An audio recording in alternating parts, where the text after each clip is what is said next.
Hey, everybody, welcome back to another episode of the Better Events Podcast. In today's episode, we are talking all about how to start an event business.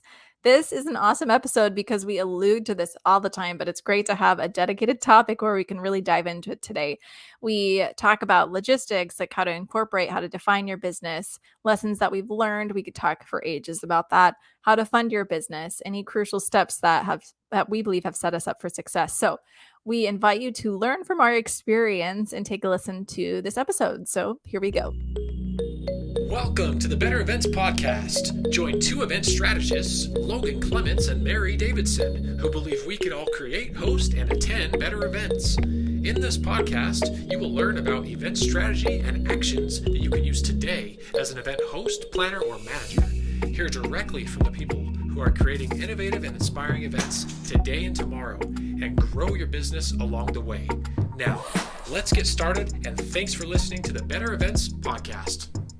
And we're back with the Better Events Podcast. I'm one of your co-hosts, Logan Clements, and I'm joined by fellow co-host Mary Davidson. And before we dive into this week's topic, we're going to do a little conversation starter. So Mary, I'm very fascinated by what you'll say to this, but what is something you have seen at an event recently? You could have planned it, attended it, that inspired you. Maybe it's something you want to apply to a future event or just got you excited. So this is fresh in my brain. Logan and I just are coming off of events. And so I don't know what tip you're going to give. I'm curious. Mine was from a recent event. And we've talked about the importance of accessibility and things like that at events. But I worked with an organization that really talk the talk and walk the walk. They were super into making their event accessible. So we did it outside, and there were paved pathways everywhere. No matter where we set up the entire floor plan, it was next to a paved area. And that's kind of, I guess, a broad example, but that was cool. It's something that I kind of have aspired for, haven't really put it into action before. And so to be able to see kids coming up in their wheelchairs, being able to participate in every single component of the event was really cool. So that's what I'll say. What about you? Yeah, for me, I've been doing a lot of sporting events in the last couple months, and I'm always constantly looking for ideas that I can pull that we do that entertain fans in a stadium watching a sport that I can apply for my corporate events, conferences, nonprofits, any other event that's looking to have more fun, because I feel like sports don't ever have that real problem of creating fun moments, but that's just the space we live in, is constantly thinking of fun fan engagement ideas. And I have a lot of clients and events that are always looking for fun ideas. And one that was really funny and could be either applied to a break, or if you're trying to do it as an energizer, was we just did it at the Seahawks game. They did a celebrity lookalikes cam where you put up it'd be essentially a graphic that shows a picture of a celebrity, and then the other half of your screen is a live shot of somebody in the audience who looks like that person. And it was just quite entertaining, very low-hanging fruit. It's kind of fun for your video team to actually try to look for people. Again, you have to do this if you have a larger budget. And then a low-budget idea was they did a game called This or That, and they showed a slide that said, this is in Seattle, remember, folks, so it said, are you an umbrella or a raincoat person? And then they put the slide up that said, if you're an umbrella person, make some noise. And then they put up another slide that said, and everyone made noise. A lot of people in Seattle don't use umbrellas, so it's pretty quiet. And then it said, if you're a raincoat person, make some noise, and everybody cheered.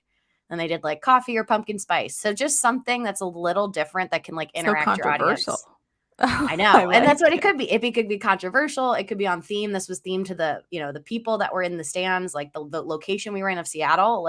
But I could just see some of my sales conferences and things that are looking for different ways to get people to engage that might be able to apply this. So that inspired me.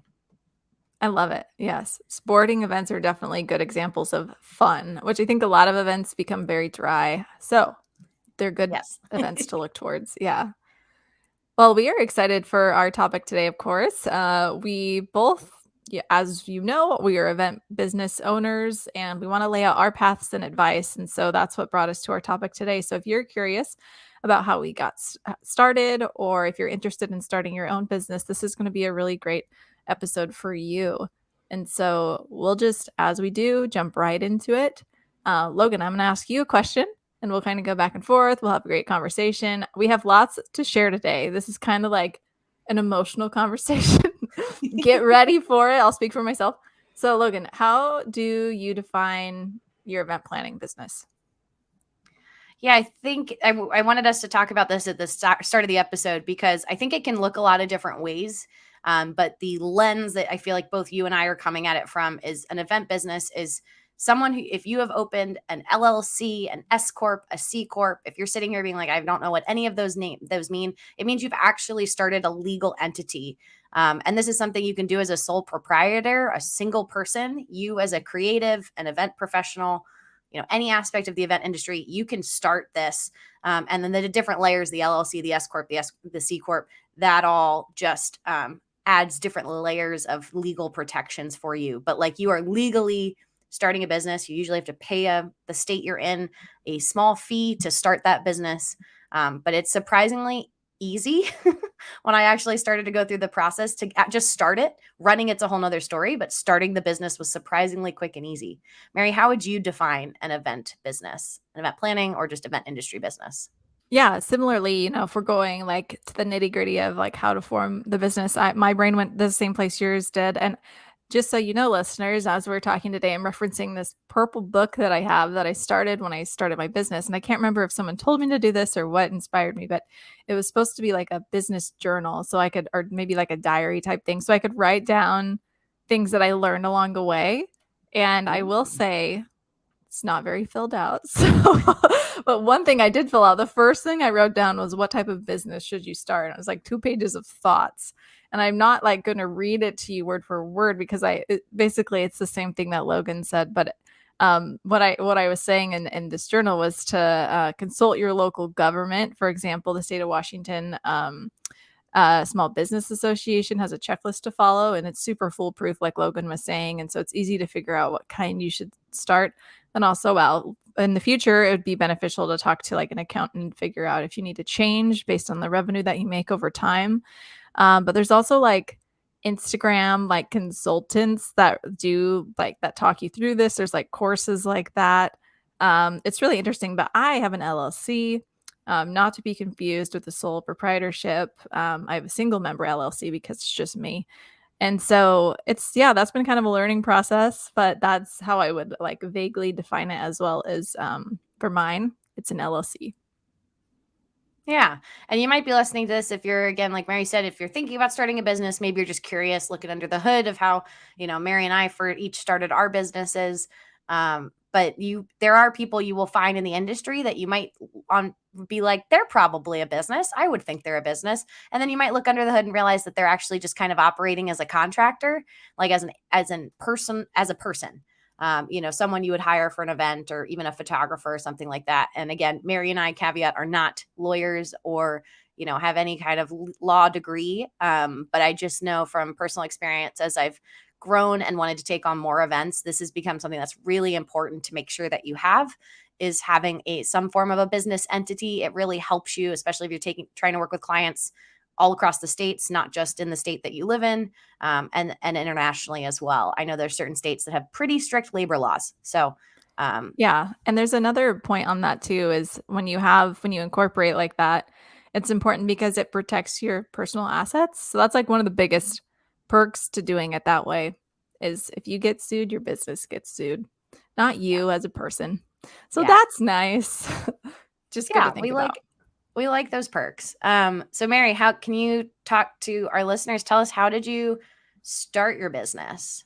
I have been entrepreneurial for quite some time, but that's because thanks to my husband, he pulled me into this world that I never really thought was a reality. And so he kind of planted the idea that it was possible. So what we ended up doing is we both went back to school, we got our MBA, and that's when I started learning more about it. It became interesting to me. And so we kind of had this like group dream that one day we were going to do something like business related. And then for me, the opportunity kind of fell into my lap in a way, which I'm super grateful for. And so it was like a time for me to move on it, I guess. And so to me, it just seems meant to be. I wasn't totally planning on it. I was employed full time. And then the pandemic happened and I was sort of like over my job at that point, to be honest. And so it was a good time to try something new. And I realized virtual events and thought there was a need there. And then you all know our story, hopefully. If not, you listen back to some of our past episodes. But then that's when Logan and I connected. We did a virtual event together. And I realized I liked it. So yeah, I started my business prior to us, I believe, doing that event together, Logan. But I wasn't sure what was going to happen. And I also only thought it was going to last a couple weeks, the pandemic, but little did we know it lasted much longer than that. So I thought we were just kind of writing out a short period of time and that it would be a good time to start a business. Ironically, it was a great time for me to start a business because of virtual events. So I, for one, am really grateful for virtual events, but that is how I went about starting it. And one other thing I want to say, which I think I've touched on when we talk about finances or budgeting, maybe in some other episodes, is I'm in a particularly privileged situation because I can rely on another income. And so that made the decision to start a business much easier for me. And I want to say that because I know that some people, like, it's way harder to take that leap for some people. So And that's Mary, my story. how many years would you say your EP Events has been in business? Just over 2, which is crazy. It's been Yeah. a roller coaster. Yeah. So the podcast has been with you for a large chunk of that time. That's true. Yep. Grown along the way. What about you, Logan? How did you start your business? Because you have been in business how long now?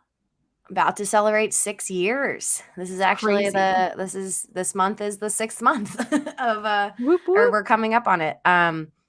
Yeah, so I've been in business for 6 years. I started my business because I was burnt out in my full-time job and honestly did not go out on my own with the intention of building a business nor being employed by myself as my boss for the last 6 years. So it was kind of a surprise.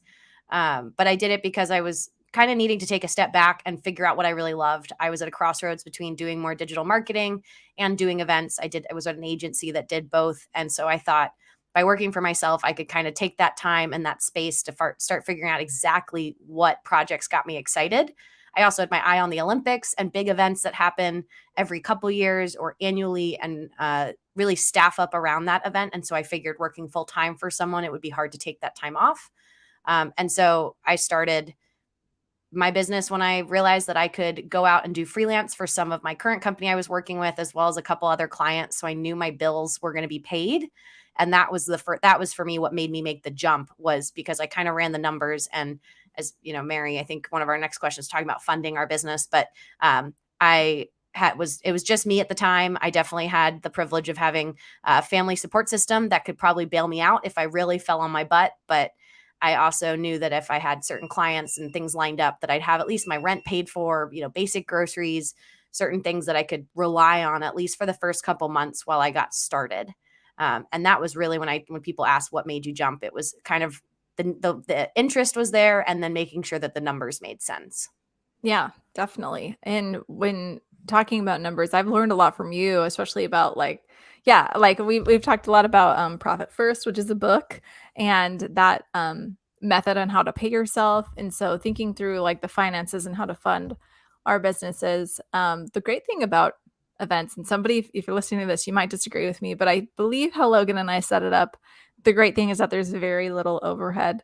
And so you can just start it, and really there's not much of a cost to start except to get your business license and some of those other like official setup things. Beyond that, like, you can kind of get going because you're providing a service. So it could vary depending on how you structure your services. Like if you're a planner who fronts a lot of costs, like you're covering those rentals, those catering costs, things like that, then you would definitely want more of a stash of money ready to go if you're going to be doing something like that. But if it's just you and you're hiring, yourself or freelancing yourself out, then I would say that there's not much funding that really needs to happen at the beginning. But what do you think, Logan? Yeah, I agree. I think we come from similar experiences of getting started, but there's definitely also business loans you can take out.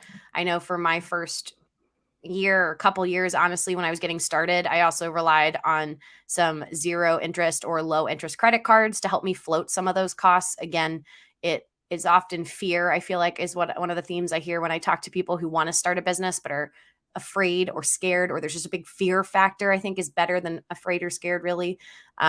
And I use that for myself as a cushion. Using credit cards, again, it wasn't the best long-term strategy, but it was a strategy that worked for me at the time. But there are small business loans and things that you can also apply for, or go in for the more formal, like actual funding that you can get as a startup and things like that. But often I feel like I find startup folks in the event industry either start out by just kind of self-funding and getting started with, it was a side hustle that then grew so big they could turn it into a full-time job. Or some people who even purchased a business that was already in existence. So they came in and they bought that bakery and took over that event business, or they bought somebody's camera equipment. Or I've also heard from some planners who purchased another planner's business when they were that planner wanted to retire and they wanted to take over all of their events and clients. So there's different journeys and different ways to fund the dream. It doesn't have to look exactly like what Mary and I are talking about, which might add to that fear if you're listening to this, but hopefully it would also be inspiring to know there's no like one exact correct way to do anything. But Mary, like thinking through about what set you up for success, you and I are both sitting here still in business for ourselves. Like, what crucial steps do you think you took or are currently taking that has helped you set you up for success? I think one of the things, and you just jogged my memory of this by something you were saying. It's our previous episode that we've had about the power of your network, because that's something that I tried to hit the ground running with, is like really reach out to people I knew previously or even a little bit and just be like, hey, I'm starting my business. Like, what are you up to? And at that time I had time to network because I didn't have business yet. And so it was like a really great way to like hit the ground running, because like, I don't know, sometimes I have many feelings about this. On one hand, I want to convince the whole world to start a business because I'm like, it's amazing. Like, there's so much opportunity for freedom. You get to work for yourself. Like, it's so nice to not have people tell you what to do all day. Like, there's so many things I love. And I feel like I often find myself pushing it on people. I have to remember it's not for everybody. But with that in mind, it's great to find people, I guess, who are in a similar space. And so one of the things that I was able to do is I reached out to, I can't even remember how this happened. I reached out to a couple of their local planners though. And they were both retiring. So they were able to, we set up like a subcontractor type of agreement where they would send me business and I'd give them 15% of that for the first event that I booked with that client. And then from then on, it would be all mine. And so the first like 3 events I might have done, besides the one that Logan and I did together, I think were under that type of umbrella. And so that was just honestly a coincidence. I mean, not everybody's going to be closing down their business when you reach out to them. But I think it was that and the combination of COVID that they were just like, I'm done. And I was like, perfect. That means that you can send it on. So it's interesting. Yeah.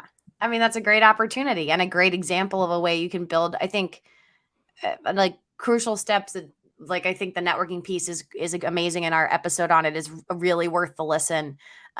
If you didn't get a chance to listen to it, because I think so many people, again, that fear is there.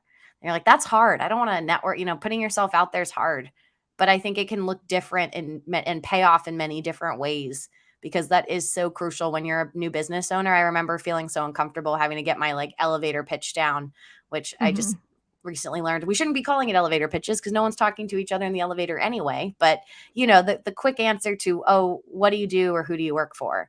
And that is something over the years I have learned. I honestly, and I've gotten hopefully a little bit more comfortable with it, but I do really need to scream it from the rooftops and tell everybody that I have a business. Here's what I do. Here's what gets me excited, because you never know where new business is going to come from.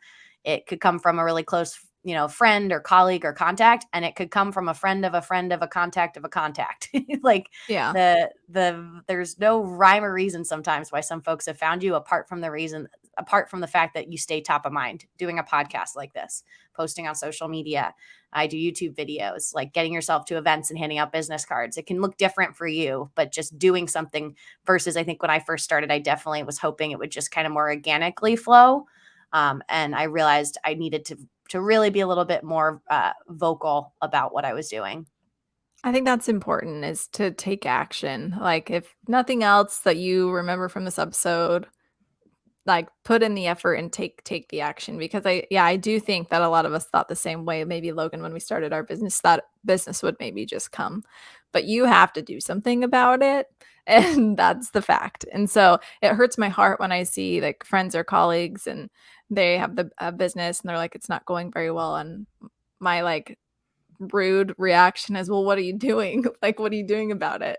Are you actually talking to Yeah. people? And a lot of times they're not. And so it's just hard. It's hard to see. And I know that it's hard to do, to actually talk to people and figure it out. But hopefully this lights the fire a little bit. Yeah, Mary, is there anything you wish you knew when you first started?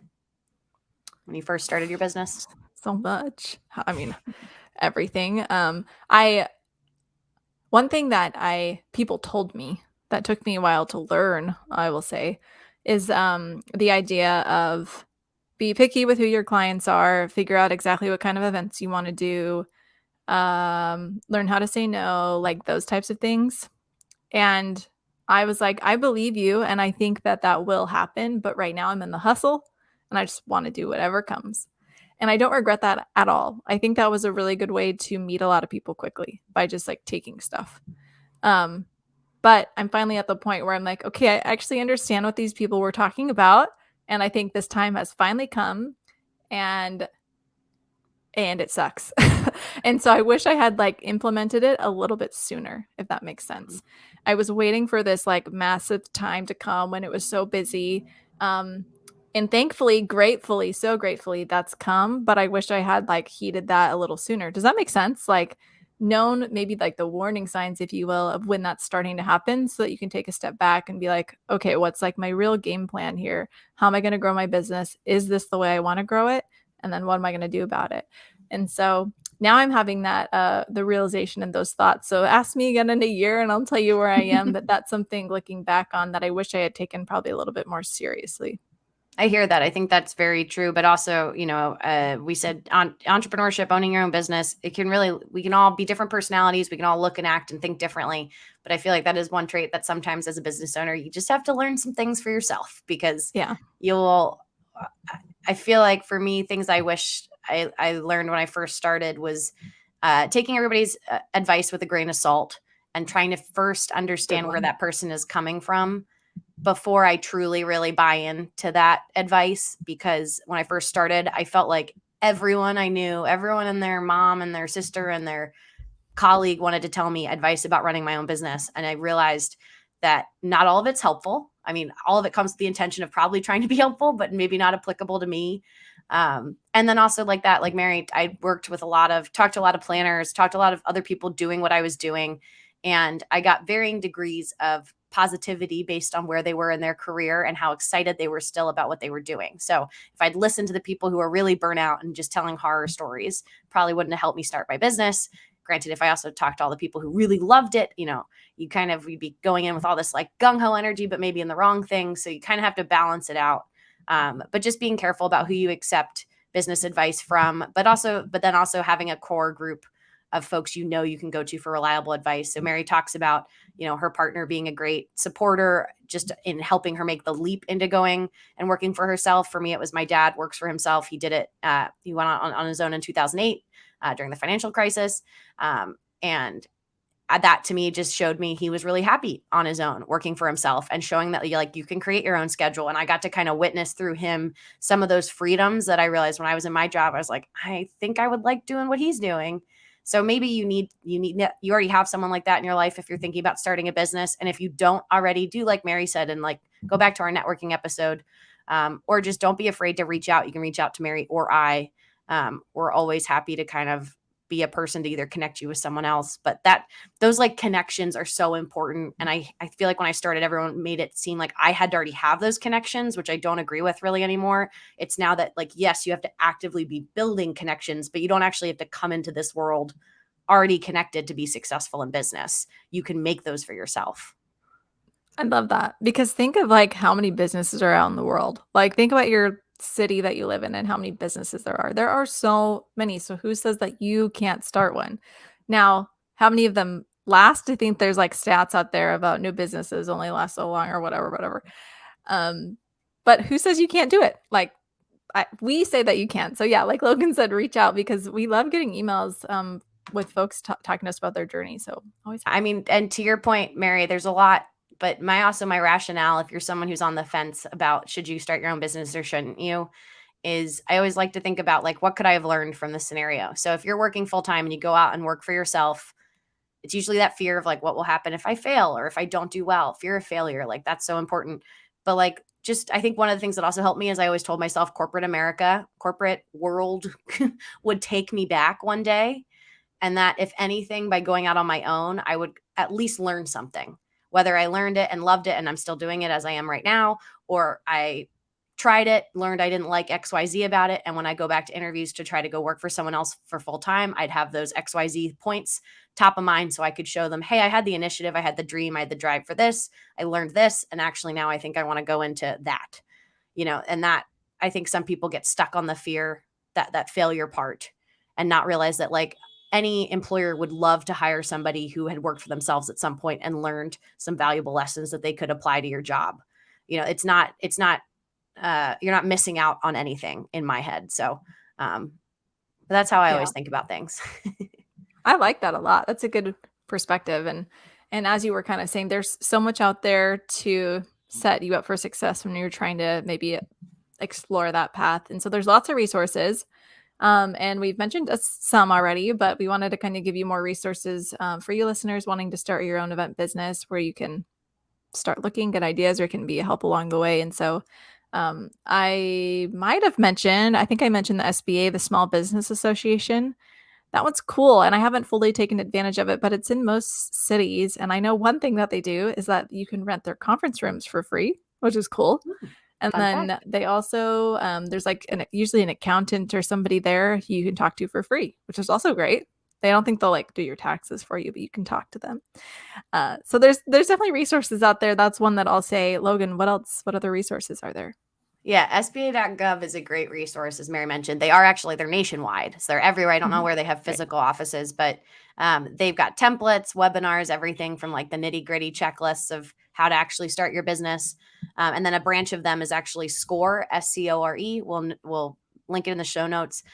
They offer free mentorship, often by retired business owners, and this is everything from lawyers and accountants to just general business managers. And they're across all different industries. These were a great sounding board for me. And one of those trustworthy places I did go for business advice when I first started my company. And as I've now been in a little bit more of a groove of my company, I still actually have a SCORE mentor relationship. I have mentors that I meet with on a monthly basis. So again, it is a Yeah. free resource and a great way if you don't have that person in your life already, who can just be that third party, source to check in with you about business leads or administrative stuff, or connect you with a good lawyer or connect you with an accountant. SCORE is great and free. And then my other one would be going to meetup.com. And I joined a couple local like business owner groups. I did it in Shanghai when I lived abroad, and I have one in Seattle. It's a Seattle Girl Boss group. It was a meetup group. We're currently going to rebrand it to something else. We'll let you know, listeners, what that is. But it was just another like mind circle of other women who own their own businesses all across the gamut. It was just very cathartic to hear what they're working on, what their struggles were, bounce ideas off each other, and just not feel so alone. Because I think that is something else that as you start your business, it can feel very lonely.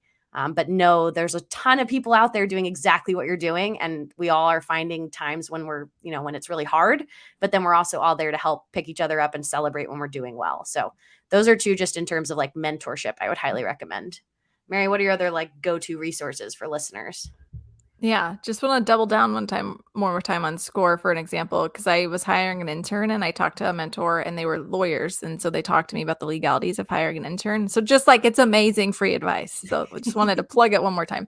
But also, and I don't know, like look where you are locally, just like start searching. And like the SBA is a great place to start. They'll send other resources to you. But there's usually, if you're involved with some of these other event associations that we've talked about before, like MPI, Meeting Professionals International is one of them. There's a lot, actually. MPI is one that Logan and I are a part of, so we can speak to that a little better. And that's a great way to, we actually have a colleague who I'm amazed at how she's been like working MPI and some of these other groups. It's amazing. She's just starting to freelance, and she has been coming to the socials or the meetings and things like that MPI puts on to try to get to know people who can give her work. Like, it's a great idea. Like, that is your target market, so you should be going there, like, because she wants to freelance for events and we're event planners. And so I think that's a great place to start. And they also have a lot of education and things like that you can take advantage of. Yep. And Women in Sports and Events Wise is another group that I love that I'm a part of. As a good resource, like Mary said, it's a great place to network with potential clients or people that like companies that you could work under. Subcontracting is a great way to also get started, especially if you're a planner or producer or trying to do anything that's like you're offering a service. So offering yourself up as a contractor, the money and everything can still run through your business. But I still do that to this day. I get hired as Logan by event agencies, and I'm branded essentially as their agency, but it's money that comes into my company that counts as my company revenue. It's just the verbiage of how you're set up. So that's a great opportunity. And then books and podcasts like this are also great ways and resources to learn, because a lot of us are learning by doing. You're not the only one figuring it out. And I'm going to link to a blog post that I wrote in my first year of business. And Mary, before we wrap up, we can kind of chat a little bit about this, because I think my biggest takeaway when I was first starting my business was just how much of a roller coaster being in business could be, where I would have one day where I feel on top of the world. I'm this was the best idea ever. I can't imagine working for anyone ever again. I'm a rock star, to the next day feeling like everyone's laughing at me. I can't do anything right. Why would I ever think this was a great idea? And not on a daily basis, maybe doing that, but it would definitely ebb and flow depending on the week you talk to me and just how my business was going, and realizing that if I judged my success based on that small snapshot versus the long ride of going up and down and up and down, I feel like I wouldn't have stuck it out. But I have enjoyed just embracing that, like, it is a roller coaster and it's okay as long as those feelings are temporary and I don't stay in that space. And often, like you said, you have to do something to get out of it. But just knowing it is a roller coaster, but it is a worthwhile roller coaster. If you are a roller coaster person, that's a great analogy. If you hate roller coasters, don't listen to anything I just said. It is a great analogy, and it's super true. And emotions of events are crazy, because they're high stress, they're high pressure, and it's just a lot of the time. And it can be hard because as a business owner in any industry, I'm sure people feel the pressure and you take more of it on. Like when I know when I was employed, maybe this doesn't say good things about me as an employee, but I would try hard. I was like a motivated employee, but there was to a certain point when I'd be like, well, it's kind of up to everybody else at this point. It doesn't really matter what I do. And that's not how it is anymore. It is you. And so you have to do the things. So there's more pressure. But one thing that I was thinking of is, like, just as hard as it is, it's just so cool that you can wake up and choose what you're going to do every day. That's what I have to remind myself. And I think of, if there's any Dear Evan Hansen fans out there, there's the phrase from the show and the song where he says, today's going to be a good day and here's why.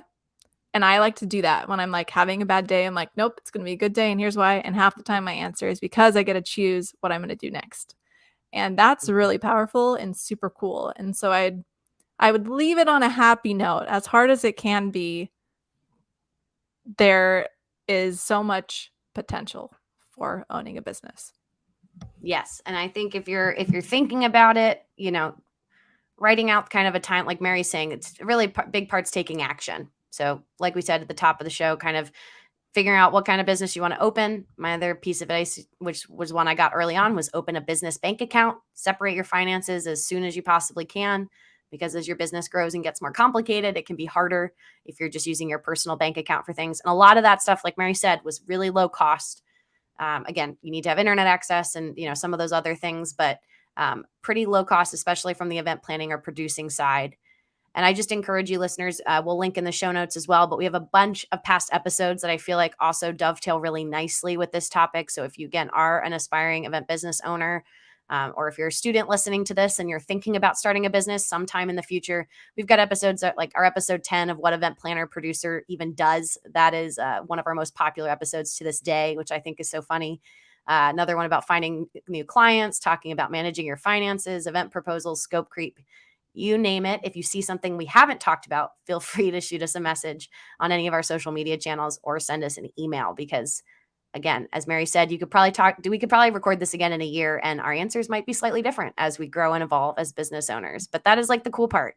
You get to keep learning and keep growing and keep evolving. And I know I've loved it so far. It's the longest job I've ever had working for myself. Same, which is interesting because I just said I was at 2 years, but I mean, Whoop, pretty darn whoop. good. That's what mine was Yeah. before I worked for myself. But again, Yeah. now it's the longest I've been. Mary, is there anything else you want to add to our listeners before we wrap up today? No, I think we covered it. So just thanks again for listening. But before we go, we have our bonus tip from Logan today. Yeah, so this week's bonus tip is all about that you need to go to an in-person conference as an attendee. We love virtual events. We love hybrid. I often will go to so many more of these virtually or in hybrid than I would in person, but go to at least one in person. It's so simple, but really helpful just to take that time to connect with other attendees. It can be about a topic you're interested in. Mary and I have gone to 2 events that are for event professionals that has been really helpful just to have FaceTime with people. But it also gives you time, like, to take time away from your screens. I'm not gonna lie, I've had a lot of great ideas from sitting on these 2 one-day conferences recently, both from what the speakers were saying on stage, but also some of it was just random ideas for our podcast, for my YouTube channel, for my business that, like, clearly my brain needed to work through without a screen in front of me. And going to a conference and sitting there with my notebook out and not my phone or my computer just created that space. So you never know where you're going to get some good ideas. So sign up for a conference. I love it. Great bonus tip. Sometimes I got to force myself to do that, but I'm always happy when I do. So great bonus tip. Thank you again, everyone, for listening to another episode of the Better Events Podcast. You can follow us on Instagram at Better Events Pod. You can also send us an email. Like we said, we love truly to hear from you at bettereventspod@gmail.com. You can follow us on Twitter, LinkedIn, all the places. Thank you so much again for listening, and we will be back with you again next Wednesday.